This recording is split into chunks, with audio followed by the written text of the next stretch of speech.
Donald Trump appears poised and determined to repeat one of the most vile moments in American history with an ominous rally in Washington, D.C.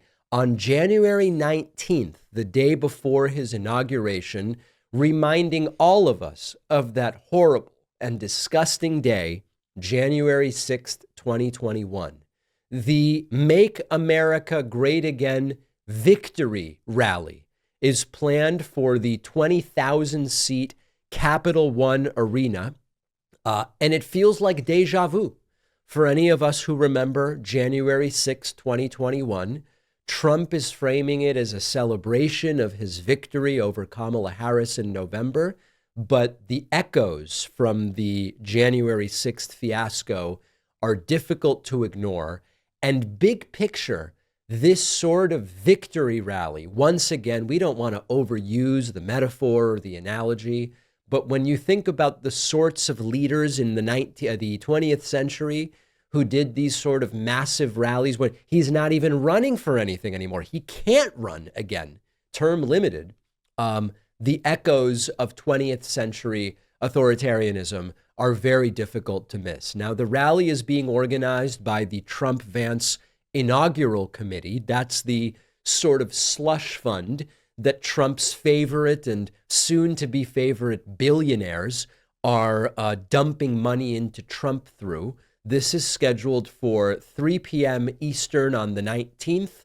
Trump will speak, hours later. I'm sure he'll be late to it as well. On the face of it, it's sort of your generic Trump spectacle. The excuse me, the red hats and the roaring crowds and chanting about making America great again and how the Marxists and the anarchists and the fill in the blank, right? They're all terrible and Trump's defeated them and he's going to beat them off from having any influence. But when you look at the location, you look at the timing, you look at the rhetoric already around this thing, it's hard to believe that it is just a milquetoast campaign style event. Part of it, of course, as I mentioned, there's no more campaign. He already won. He needs to be worried. If Trump really cared about doing what was good for the American people, for his voters, for the people of this country, instead of doing an all-day authoritarian style rally the day before being sworn in, he would be soberly working on his day one proposals. Of course, we know if he did work on day one proposals, they'd be terrible for people. They'd be terrible for the country. And so after all of it, we are seeing the same playbook he used before his supporters stormed the Capitol in January of 2021. Summon an angry, bloodthirsty crowd, fill the air with grievances that you are going to fix, and just kind of let the powder keg ignite. Now, whether Trump's the one throwing the lit match into it, or he's just saying, come to the rally with your lit matches. And once I leave, if one of you throws the match onto the fire, well, that's not my problem.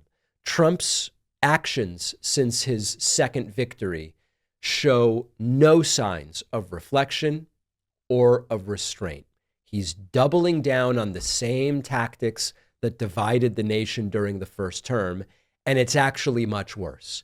His cabinet picks read sort of like a rogues gallery of far-right loyalists and billionaires, each more committed than the last to doing whatever Trump wants for their own personal gain. Unchecked power, not a concern. And far from learning from his catastrophic handling of his first term or the deadly riot that marked the end of that first term, Trump is determined to lean into the chaos. So the rally is ominous. There is a potential for violence. I hope there is no violence, but this rally is just the opening act. The rally on the 19th, the inauguration on the 20th, it's all kicking off the new beginning, not of a chapter we haven't read before, but of a sort of slightly rewritten chapter that has an instantly lame duck Trump ready to do whatever he thinks will be best for his legacy. It's less of a reflection of unity, but more a now extraordinarily fractured electorate. If you think about 2017 versus 2025, The electorate is far more fractured among cultural lines right now, ideological lines, and with the second term coming, the possibility of getting to a breaking point once again is extraordinarily real. He hasn't learned from his mistakes. He's repeating them. And we are all going to have to be prepared. And I think we are, quite frankly. And let's hope that law enforcement is prepared as well. Well, I wrote a book after a long journey and a ton of work. I am really thrilled with how it turned out, and I hope you'll read it. The book is called The Echo Machine. And in a nutshell, it looks at how American politics got so broken, who has already figured out solutions, and how we can try to fix it and stop the terror of Trump for the next 4 years. With Trump winning this election, The Echo Machine couldn't be more relevant, not only a warning about how we got here, but also about what might be coming and how to prevent the worst outcomes. We've got to stay engaged. We need a plan, and that's what the book is about. There's a belief out there that unless you have corporate media behind you, you can't have a successful political book launch, that it's not possible. I think we can prove that wrong. Order The Echo Machine today at davidpakman.com/echo on Amazon, Barnes & Noble, Audible, Kindle, anywhere that books, ebooks, and audiobooks are sold.